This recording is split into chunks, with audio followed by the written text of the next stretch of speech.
This meeting of the Fargo School Board to order on June 27th. I'd entertain a motion to approve the agenda. I move that we approve the agenda with the additional HR addenda. Second. There's a motion and a second to approve the order of agenda with the HR addendum. All in favor say aye. Aye. All opposed, same. Motion carried. No one has signed up from the audience to speak. So, okay. Staff reports, no one is here from FEA, so we will go to Dr. Augrey and your report. Great, thank you.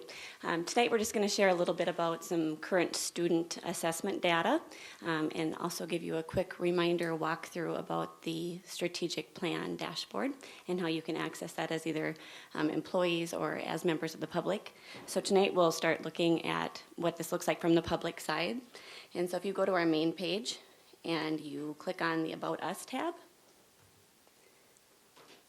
and on the far left side, you can go down and view information about our strategic plan.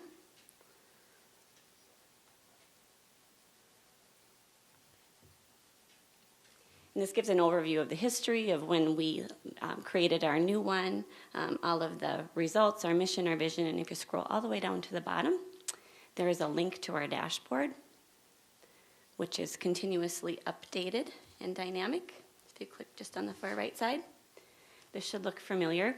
And we have a lot of achievement data on our students, but for tonight's purposes, we're gonna look at elementary benchmark reading assessment data. So I'm gonna scroll down and click there. And just an overview, some of you may know this because you have students in the district, or we've talked a little bit about this before.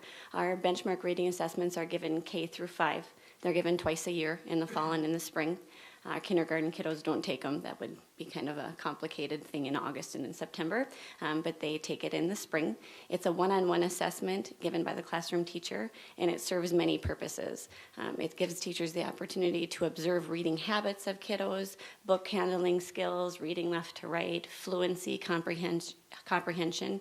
It's a very comprehensive assessment. It takes time. And so we've done a lot of professional development with teachers, not only on how to give the assessment, but also how to manage the other 22 to 25 kiddos while you're having that one-on-one time. So this is information is just for our public as well of why we use that. The end result is it gives teachers an independent reading level so they can help kids pick out books at the library or their browsing boxes and books they can be comfortable reading, like you would take to bed at night and read for enjoyment. And then an instructional level where at the guided reading table, they're instructing kids, helping them grow in their reading abilities. So this assessment gives them both. And also on this site, we have a sample recording form. And just really quick, not a lot of details that you need to know, but again, what makes this so comprehensive is we talk about the 5 pillars of literacy. This assessment really hits all of them. Depending on the student, you work through levels. So you take where you think the child is based on what you know about the child's reading ability, and you start them at, say, a level C or a level D. And that would be a nonfiction text. If they make it through that level successfully, then the next level you would pick a fiction. So it's a good balance of fiction and nonfiction. And in the nonfiction, there's also a writing component. And what they really look for in this assessment is to go through and do what they call a running or a reading record. And they look for errors with students. And if the student, we all make errors when we read, we make errors when we talk, but they look for self-corrections. So does the student realize what I said didn't make sense? Or sometimes it's a word that's not what was there in print, but it did make sense. So then we look for what teachers call the cueing system. That's MSV, meaning, structure, and visual. And that's really a very diagnostic way for teachers. You can see that in the far right-hand column that they're marking that. And what's nice about that is you not only know where the child is reading, you also know where they're making their errors.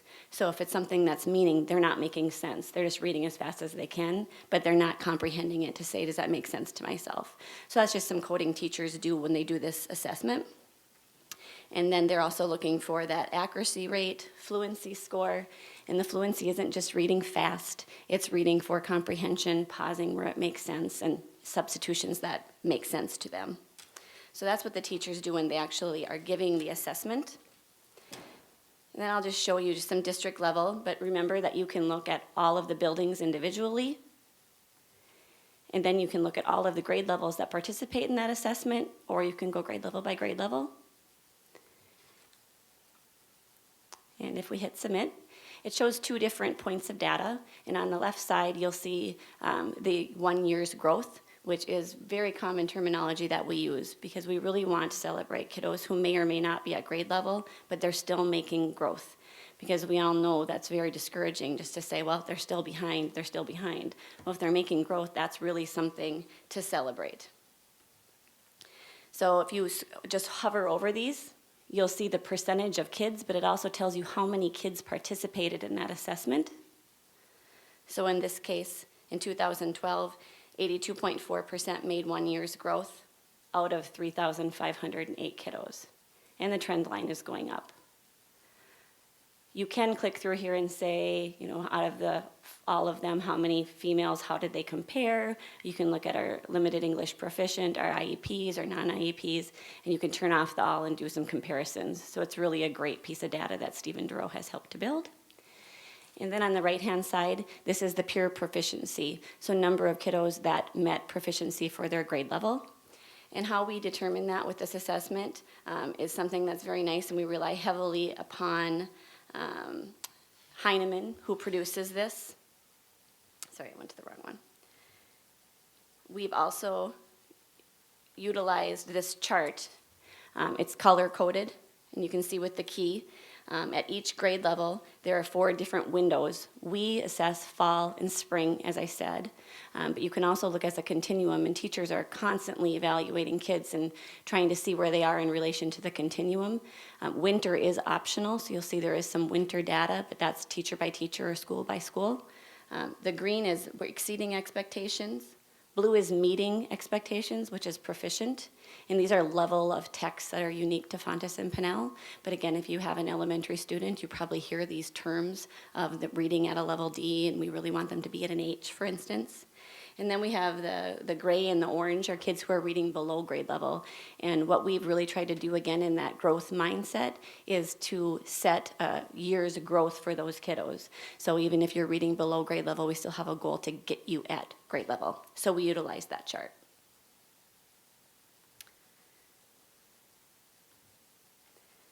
And then I'll just show you 1 grade level quickly. And if we look at 4th grade, which is the last grade level I taught, we always talk about at 4th grade, we're no longer necessarily teaching kids to read, but they're reading to learn. And that's difficult because they're taking in all this different content, and their ability to comprehend is huge, and it's a make or break across content areas. And so to look at this data across the board of all of our 4th graders, it's very encouraging. We have more kids every year making 1 year's growth, and we have more kids that are proficient. And again, you can sort these however you want along the right-hand side. So this is available to you as well as members of the public. Any questions for me? Sorry, Jennifer, and then Dr. Schatz. I have a quick question. Do we have any data that shows the comparison nationally or even across North Dakota? That's a good question. What's unique about Fountas and Pinnell that we've been able to do because of Jen Saar and Stephen Duro is we've been able to track our own trend lines. So we do more comparison of, say, Ames Web. Nationally, we're typically above the national norm. So if you look at our Ames Web data, you'll see this big dip, I think, in 2014. And because in 2010 through 12, we were using national norms. And then in 2012, we did our own norming sample, and our cut scores rose because our kids do better regionally, not just in Fargo Public Schools. So we did a regional norm, and then came back up. So our kids met the challenge. So that would be available, but because our cut scores for the most part are regionally normed, it's probably not as valid. But yes, Fountas and Pinnell, you could look because that is a national curriculum, but we look more across our own assessments. Mm-hmm. I'm sorry, did anybody else have any comments or questions? Randy? I just want to comment, this is awesome. I mean, it really, looking at the numbers and how they increase every year is amazing for what we do for the kids. Great, thank you. Dr. Schatz? Well, there's one feature here I want you to show them, the Learn More. Just click on Learn More once, because, there you go. And so the way Stephen set this up with all these different assessments is that if you want to learn more about it, because a lot of people that pick it up may not know what are you talking about, they can get that, and then they can actually go to the website. So you'll see that with all these different things. So it's very transparent with regard to, if you don't know what you're looking at, go to these things and you can get more information. So I really like how he designed that. But it's Karen Moore working with Stephen, and then Jen Saar has been working with him quite a bit. And so what they're constantly doing now is uploading this stuff as we get scores and as we have data. And it's across all of these different strategic plan initiatives. And so tonight is just kind of an example of where you can go to get that kind of information to see how we're doing. So thank you, Rachel. Good job. Rebecca? So in terms of slicing and dicing that information, like versus looking at all and male and female, can you select like say 4 options or 5 for looking at that? Okay. Very fun. Okay. Okay. Anyone else? Great, thank you very much. It's like the data goes forever, it's endless, how deep you can go. Can I say Doc- one more thing? Yep, sure. Yep. So what's the difference? You used to get academic reports that were static. Here's a chart, showed you the year, that's it. Now you can go in and you can actually desegregate it, it's live, it's dynamic, it's constantly changing. And so that's the difference between having Bob or Rachel come in, give a report, hand you some paper, or do this. And then you all have access, so does the public. So it's pretty cool. Yep. I'll just add one more note from Stephen, just in case you're exploring tonight, because we piqued your interest. You'll notice that NDSA for this spring are not up yet, and we received preliminary, and then we're told that they were missing data, and it wasn't correct from the DPI, so that's not on our site yet. And graduation rates, they had a retirement at the Department of Public Instruction, and that's just one of the things that this Greg Gallagher had worked with an outside consultant to do, and it fell through the cracks. So that information is a lag at the department's side, but Stephen, Karen, and Jen are very on the ball when we get that information to make it live for everyone. Great, thank you. Well, do you want to move into the Marzano report? All right. Brittany and I are tag teaming this one. I work really closely with Human Resources in working with our principals and our teachers on the professional development side and really looking at what instructional quality looks like. And she really works on the human resource side of tracking that and retaining our staff.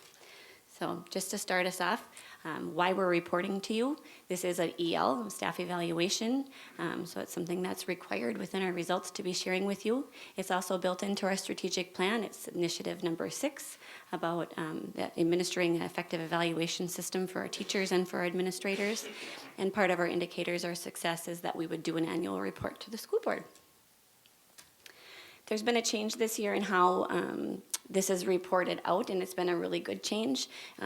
Quality education program has more prongs than just student achievement, really talking about effective practices that teachers can employ in a classroom with teachers. And what's been great about the leverage that they've given states from the national level is that they've given us a lot of leverage, and I think that North Dakota's makes some great decisions. So within the national level, ESSA talks about identifying ineffective teachers, which is a very negative thought pattern. And the state of North Dakota has really talked about how do we identify ineffective teaching practices, and by identifying those teaching practices, turn around and teach and correct them to be effective. So both of these came from the Department of Public Education, talking about what is the definition of an excellent teacher and how do we determine effectiveness of a teacher through those practices. And as you likely remember, we are on year 3 of the Marzano model. We didn't know ESSA was coming out, but it's been a great alignment, and those practices are in Marzano, and it's been great professional development to help teachers identify when they're using them and when they should be using them. So it's really went hand in hand with our work. Something that we've really talked about, and this also aligns with ESSA, is that one of the things that we do in education is we really confuse people with our language, and we're not clear on what quality instruction looks like.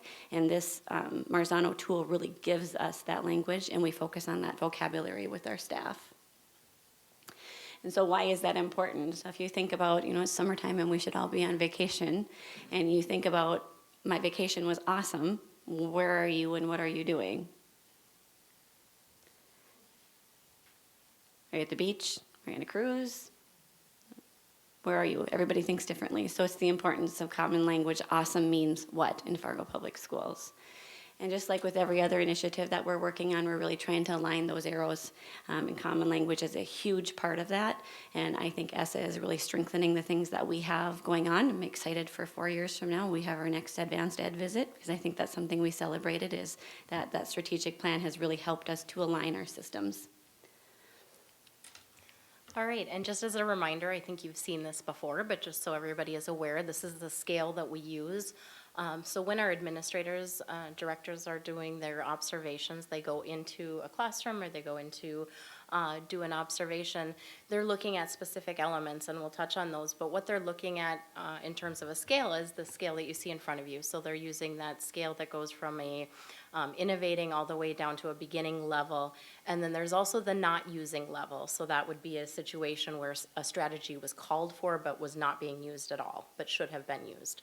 And our goal for our staff is to really be at that applying level. So that is our end goal. Innovating is great, and there are times when we're going to have staff up at that innovating level, and we know staff are going to bounce between innovating and applying depending on where they're at and what they're doing. But our goal is really to be at that applying level. So as we move forward, and as Rachel mentioned, she talked about having to do some reporting as it relates to those ESSA requirements.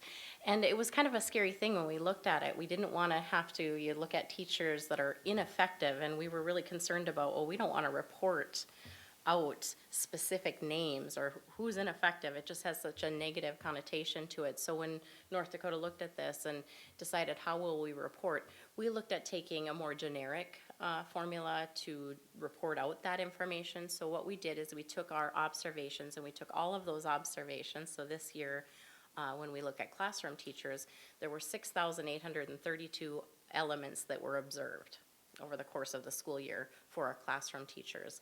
And if you break those down, those elements were scored anywhere between that innovating level all the way down to that not using level. So when we were reporting those out, instead of assigning a name, we just took those scores for each element and broke those into the categories that you see there. So when you take a look, you can see that 85% of our staff in the classroom were at the applying or innovating level in all of the elements that were being rated. And only 1% were at the beginning or not using level in the elements that were being scored. This is just a general diagram of the classroom teacher evaluation tool that Marzano uses. So it breaks it up into 4 domains. And so the first domain, the classroom strategies and behaviors, has really been where we've been focused for the last 2 years, and will continue to focus as we move into year 3. Domain 2 and 3 we'll be working on in future years, and then domain 4 is an area that we're going to be exploring as we move forward into next year. And so this is the learning map that we would use for a classroom teacher. So when we started the process in school year 2015-16, all of our levels, so elementary, middle, and high school levels, were using, of domain 1, DQs 5, 6, 7, and 8, which were really looking at the appropriate classroom strategies and behaviors to be effective. As we moved into year 2, which was this year, our elementary and middle school levels added DQ2 in the elements that they were observing and ranking. And then our elementary level also added DQ3, so they added that additional area that they were ranking. And then our high school did add the entirety of domain 1, so they were able to rank and score in all 41 elements this year. As we move into the next school year, so as we move forward into 17-18, all levels will be looking at DQs 2 through 9, so everybody will be adding 9. And then we'll also be adding domain 4, which is really our collegiality and professionalism area. And this is so important to us when we look at the things that kind of tend to rise to the top in supporting and promoting a positive school culture. Domain 4 really hits on that, promoting those positive interactions not only with each other in terms of other staff members and colleagues, but also with students and parents, administrators. So this is an area we're excited to have as an area to add for this upcoming school year. With that, I think we'd take any questions you might have. Thank you. Had a chance to kind of sit in on one with a principal, I think last year, not this year, and it was It's fascinating how granular it is, but it's based on observing teachers actually teaching. So, any questions or comments? Well, thank you very much, Brittany and Dr. Augrey, for presenting this. Just always good to see such high-quality teaching and learning going on. We appreciate all your good work. Moves us to our consent agenda. I move that we accept the consent agenda with the HR addenda. Second? Motion is second to approve the consent agenda with the HR addendum. All in favor, say aye. Aye. All opposed, same. Consent agenda carries. Brings us to item 6, executive session. I would accept a motion. Jim? I'd like to move that we go into executive session for the purpose of negotiation strategy as permitted under North Dakota Century Code 44-04-19.1. Second. There's a motion and a second to convene an executive session. And Marie, if you would please call the roll. Ani, Yes. Benson, Yes. Goldenberg, Yes. Johnson, Knutson, Yes. Paulson, Yes. Ulrich, Yes. Boyd. Yes. We're temporarily adjourned.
We are reconvened into regular session at our meeting, and this is our placeholder in our business section for action from our executive session. Jim? Based upon the board's discussion regarding the mediation report, I'd like to move that we notify the FEA of our intention to utilize the State Fact-Finding Commission to help us resolve our differences with the FEA in finalizing our teacher contract for 2017-18 and 2018-19. Second. Second, there's a motion and a second to notify the FEA of our intention to seek fact-finding to help resolve the issues with the contract. Anne Marie, if you would please call the roll. Benson. Yes. Goldenberg. Yes. Johnson. Yes. Knutson. Yes. Paulson. Yes. Ulrich. Yes. Ani. Yes. Boyd. Yes, motion carries. And David, as chair of the negotiation team, would you do the courtesy of calling your counterpart, Kim Belgard, tonight as soon as our meeting is over? Yes, I will. Thank you. Thank you. That being our only action from executive session, we'll move on to B, preliminary budget approval. Jim, if you would walk us through, please. I'd reference you over to memo number 115 in your packet. First of all, I want to thank Brock, who has disappeared. One appropriate time for our business manager to leave as I'm trying to get the budgets approved. I want to thank Brock and the team he has assembled. They do the lion's share of this work. I also want to thank the planning committee. We've obviously been involved with this over the last couple of months, kicking the tires on it, going back, looking at different items and getting it to the point where it is going to be presented to you today for preliminary approval. Again, just so you understand the process, assuming we approve it tonight on a preliminary basis, over the course of the next few months, there could be adjustments to one or more of these. We'll have to visit it again in September, and that will be our finalization of the budgets. I would anticipate perhaps some minor changes, in particular in the general fund budget, not so much in the other ones, but nothing too dramatic based upon where we think we are today. And I'm happy to tell you, before we really get into the nuts and bolts of each of these, that we are going to present you with a balanced budget, which of course is really the philosophy that the board has directed the business manager and the administrative team to work towards. And Brock and his team has certainly accomplished that, which was not an easy task. It comes with difficult decisions each and every go-around. From my perspective, I think I'd like to take one of these at a time, act upon it, and then move on to the next one, if that's okay with you, Linda? Sure. So we'll start with the Special Assessment Fund. This is a fund that is authorized under state statute for the sole purpose of paying special assessments that are levied against the school district. We currently have a 1 mil levy for special assessments, and it is the recommendation in front of you for this preliminary budget to maintain that 1 mil, not increase it, not decrease it. We estimate that'll generate a little over $354,000 in new dollars to the district. Just to put that in perspective, we have about $700,000 of outstanding specials still associated with the Ed Clapp School. We don't know the bill yet, but we're going to have a pretty significant special assessment coming from the North Broadway work, which will directly be impacting certainly Washington and North, and potentially McKinley too, I have a feeling. So with that additional 1 mil we'd collect this year and our current fund balance, we still will not have paid off all of our specials, but we will be able to service them. And it was the thought of the planning committee, at least, and I believe the administration, that there was no need to raise it past the 1 mil levy. Obviously, if we see some unexpected things come in future years, we can address it at that point in time. Any questions on the Special Assessment Fund? Dinah? Do you want to, I move that we approve the special assessment fund as presented. I second. There's a motion and a second to approve the special assessment fund. Anne Marie, if you would please call the roll. Goldenberg, Yes. Johnson, Yes. Knutson, Yes. Paulson, Yes. Ulrich, Yes. Ani, Yes. Benson, Yes. Boyd. Yes, motion carried. Jim, if you want to keep going? I'm actually going to take the next two and kind of combine them because they really are combined at the end of the day. The building fund exists under state statute, and we levy 15 mills for the building fund. Under voter authority, many years ago, the district was authorized to actually have what we call a special levy fund. For many years, we didn't even break it out as a special levy fund. It was actually included, but it authorizes us for an additional 11.4 mills. It is the recommendation of planning and our administration that we continue to levy the exact same amount for both the building fund and the special levy fund in terms of mills as we have in the past. So we would be putting forward 26.4 mills between those two.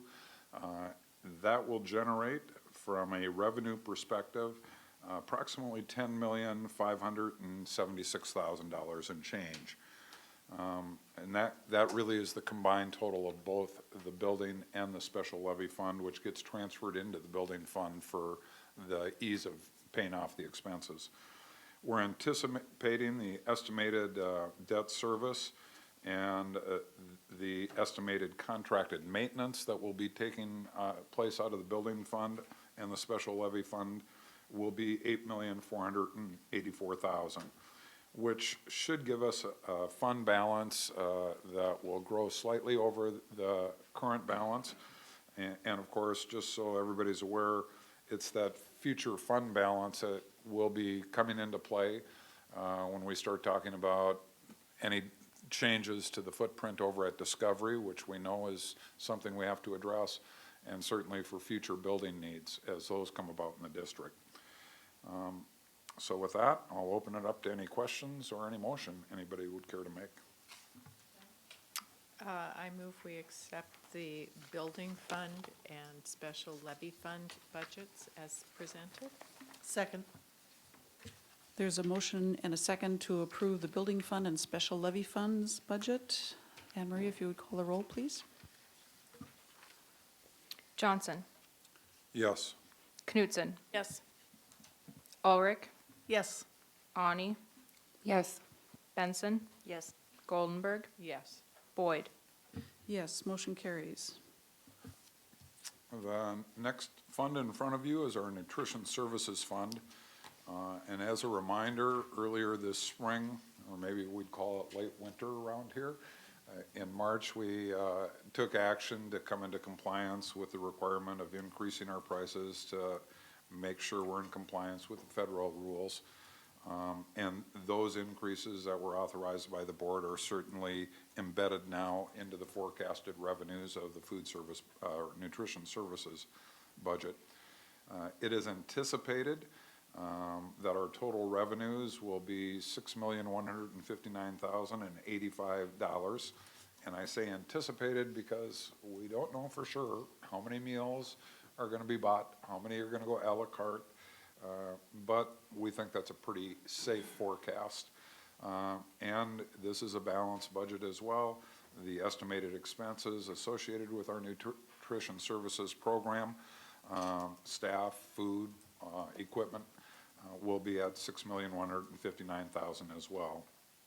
We are estimating our current fund balance on food service nutrition services is $2,312,000, and that represents approximately 4.5 months of our overall operating expense, which is again right in the guidelines recommended by the Federal Department of Agriculture, I guess, is who we're really complying with in those programs.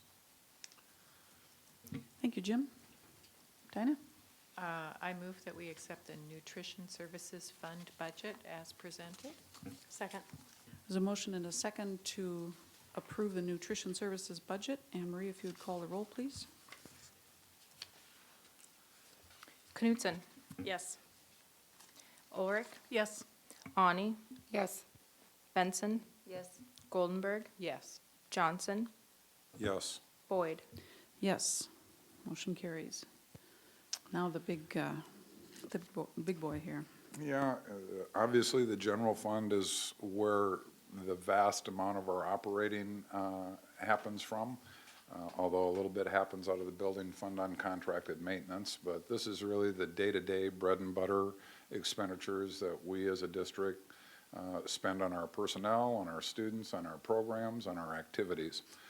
And as I think we're all somewhat painfully aware, because of the situation in the state, they did the best they could, but we are not seeing any increase in state foundation aid over the next 2-year time period, and in fact, we'll end up with less state foundation aid because of the formula and the offset for local effort.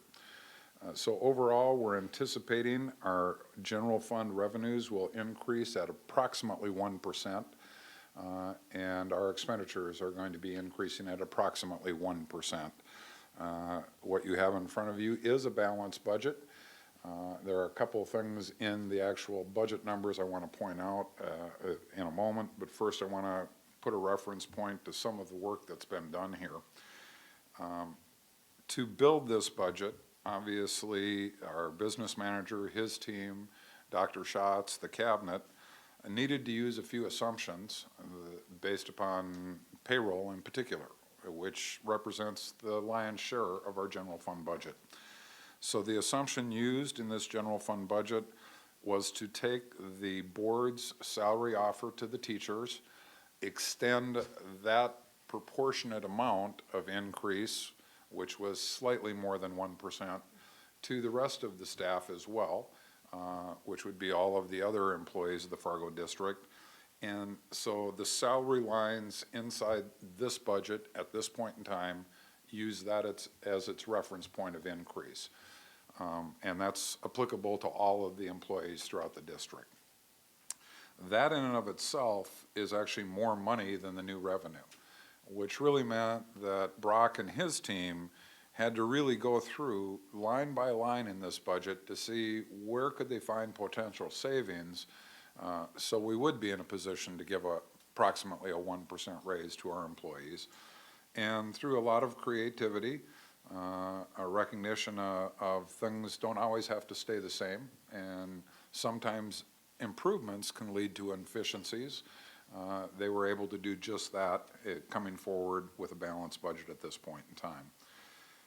If you jump to the very last page of this, I just want to make sure nobody gets confused, because this year's budget is not done, the actual expenditures.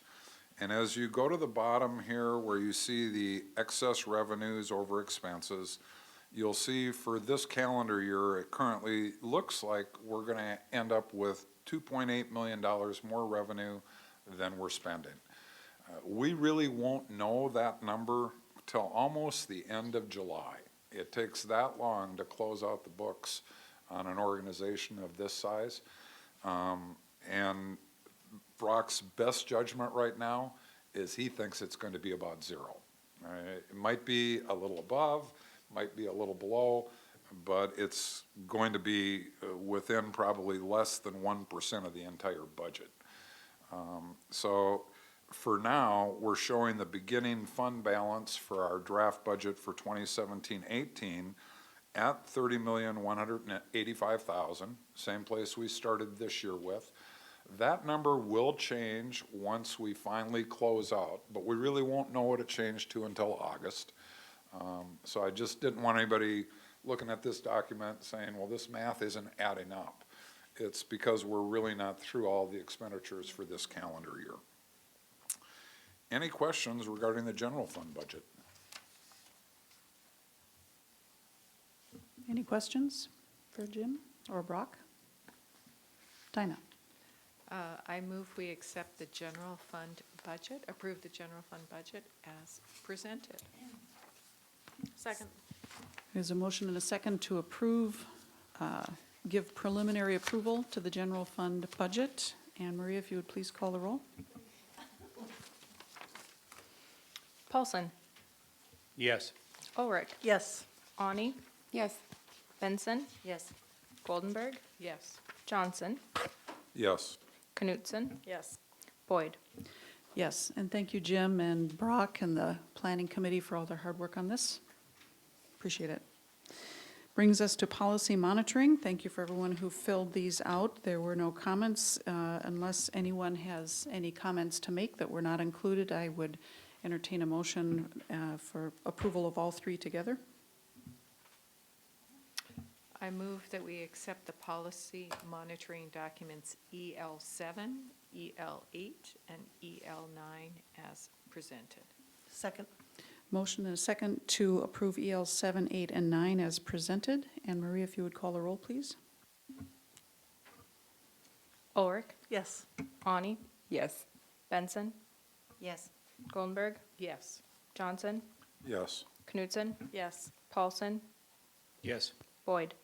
Yes, motion carries. And I just want to, we don't acknowledge this very often, but just want to thank Dr. Schatz and his team for the thorough explanations and history and context of all of these ELs, so that when we're monitoring them, we have a much clearer picture every time we go through one of these of what it is that's being done in each one of these cases, and it makes it run so smoothly, and we get to see every couple of weeks just how smoothly the place is running. So we really do appreciate those efforts. Thank you. Dinah. My turn? Yeah. Yeah, this is the fun part. Let's have some fun for a change. And it's my pleasure to talk about Linda a little bit. Her ears are burning, so. So the 2016-17 school year was your second consecutive year serving as board president. And we again, as always, appreciated the time you have given to the board in your role as president. While the workload was large and the accomplishments many during this school year, I'd like to highlight a few of those special things that happened. We had 3 new board members who joined us in July, Brandy, John, and Christy, who have all brought to our discussions and decisions good ideas. This year, the district opened its 23rd school building. Can we believe that? Eagles Elementary School, with more than 300 students, and continued construction of the Operations Center. The Operations Center will be fully functioning with all of its departments this summer. The district held the first annual State of the Schools address and public focus group in November. We received a great deal of positive feedback from our community through the event and look forward to it being held again this fall. As good stewards of our financial resources, the board refinanced another bond this year. This action provides us with lower interest rates and additional financial capacity for the district. 2017 brought 2 biannual focuses for the board: legislative session and negotiation session with the Fargo Education Association. While we await the final outcome of the latter, we know our direction from our legislators and can move forward with the knowledge of the state revenue for next school year. The most notable highlight of the year was the successful outcome of the public vote on the mill levy on March 7th. The overwhelming support of our community proves the commitment to K-12 education and the youth of our city. And you were a strong advocate in that area and went above and beyond on behalf of the board to help us make that a reality. In all respects, you have been a focused, professional, and respected leader. We recognize that the success of this board is contingent on leadership, vision, and commitment of its president. We are grateful for the time and attention you have given this role. Thank you. So on behalf of the board, I present you with this updated plaque that reads, for achievements on behalf of the students, employees, and citizens of the Fargo Public School District through outstanding leadership as president of the Fargo Board of Education, 2015-16, 16-17. Thank you.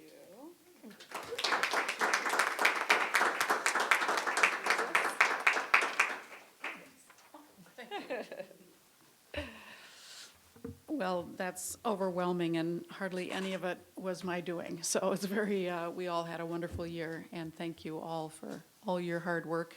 Dr. Schatz and all of your staff, we're a pretty amazing team, and we were pulling in the same direction. And it was a pleasure to serve as president, and there will be no more updating. This is, we're good.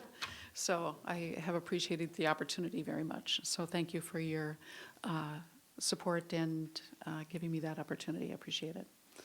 So onward, and thank you, Dinah. Very nice. Committee liaison and correspondent reports. David, why don't you start? I've never started with you. I got nothing.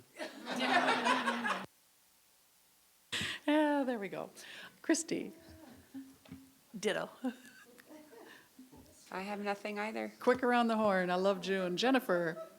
Health insurance didn't meet today, so I have nothing either. All right. Rebecca. Nothing to report. Jim. I wish I had nothing to report. I just got back from a two-day state school board summer meeting where we accomplished quite a bit. We approved the new operating budget. Brock, are you listening to this? We also approved 2 of the 3 keynote speakers at the fall conference, which you will be in attendance and wearing the right jersey, as Rocky Blyer will be the keynote speaker on Thursday, just for you. I'll bring my signed photo, you can sign it again. There you go. Maybe you'll even get a chance to dine with him. You never know. Things could happen. He let me wear a Super Bowl rings last time.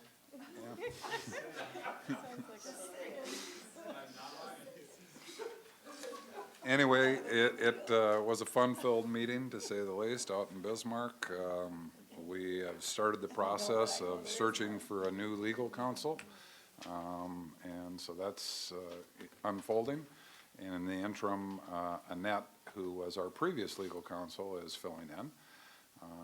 And hopefully we'll have a new person on, probably right around the 1st of August is the target date.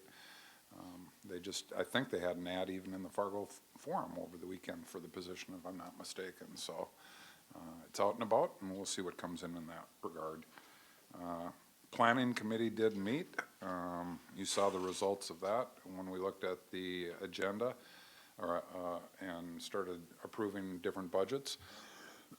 But we also got an update on a pretty exciting project the administration's embarking upon. They have engaged with a firm out of the East Coast, or are going to be engaging, to really come and give us a outside professional look at all of our staffing patterns, really the standard of efforts we are doing. We obviously have done that internally, Dr. Schatz and his team, but he really wanted to take it to the next level now and really have it looked at from the outsider's perspective, professionals at doing this. And I believe that's actually a 3-year process. It's a very detailed thing, and I suspect as things unfold later this summer or early fall, we'll probably get an update on how that's coming. Planning does not intend to meet in July, although if something comes up that requires that, Brock will reach out to me and we'll certainly call a meeting. But I've imposed a lot on our planning committee members for a lot of early morning meetings lately. So hopefully we won't have another one until August. Thank you. Dinah. The only committee I had was the Board of Health met last week, and that was our budget meeting, and so we approved our budget for the coming year. Had some interesting discussion about the changes in healthcare funding and how that's going to affect the Fargo Cass Public Health, but things seem to be moving forward in a positive way. So that's it. Great. Thank you very much. Bless you. Governance had met and got 2 months' worth of meetings done, so we won't be meeting in July. Just 2 things on my report to note, the highlighted things, just get your checkbook out tonight so that you can pay for your Trollwood tickets and for your jacket. And I'm sorry, this year I'm going to be out of town, so I won't be able to join you, but, and I'm sure Jim has one more comment to make, I'm assuming? We have, what is it today? I don't know, we're running out of time, so any and all door prizes, sooner the better. Exactly right. There being no other business to come before us, we will meet again on July 11th, and may I remind you that we'll be at City Hall. Thank you.